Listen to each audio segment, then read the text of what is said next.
অনেক দিন আগের কথা। গাছপালা ঘেরা, সবুজে ভরা এক শান্ত ছোট্ট গ্রাম ছিল। নাম তার সোনামুখী। গ্রামের লোকজন ছিল সহজ সরল আর পরিশ্রমী। সেই গ্রামেই থাকত এক চঞ্চল ছেলে, নাম গোপাল। গোপাল ছিল দুষ্টু আর হাসি খুশি, সবার সঙ্গে খেলতে ভালোবাসত। কিন্তু তার একটা খারাপ অভ্যাস ছিল, সে প্রায়ই মিথ্যা কথা বলতো। মিথ্যা বলে মানুষকে বোকা বানানোই যেন ছিল তার কাছে মজা। একদিন দুপুরবেলা গোপাল মাঠে গরু চড়াচ্ছিল। রোদে মাঠটা ঝলমল করছিল, দূরে ছিল ঘন জঙ্গল। হঠাৎ গোপালের মাথায় দুষ্টুমি এলো। সে চিৎকার করে উঠল, বাঘ, বাঘ এসেছে, সবাই বাঁচাও।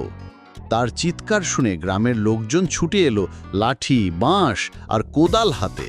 সবাই ভয়ে ভয়ে চারপাশ খুঁজল, কিন্তু কোথাও কোনো বাঘ নেই। তখন গোপাল হো হো করে হেসে উঠল। গ্রামবাসীরা রেগে বলল, গোপাল, এমন মজা ভালো নয়।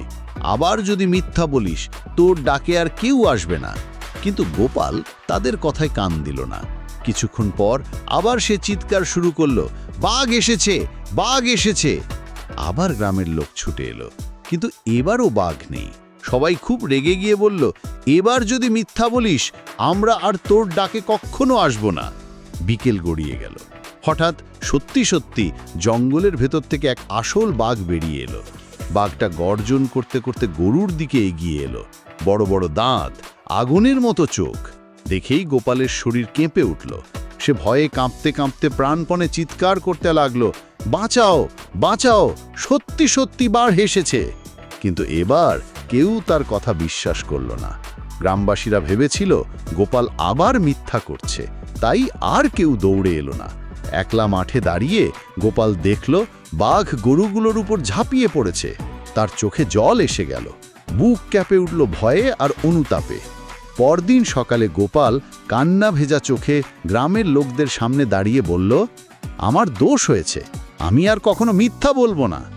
গ্রামের বৃদ্ধ প্রধান রঘুনাথ কাকু স্নেহভরা গলায় বললেন, শোন গোপাল, মিথ্যা বলে কেউ বেশি দিন টিকতে পারে না।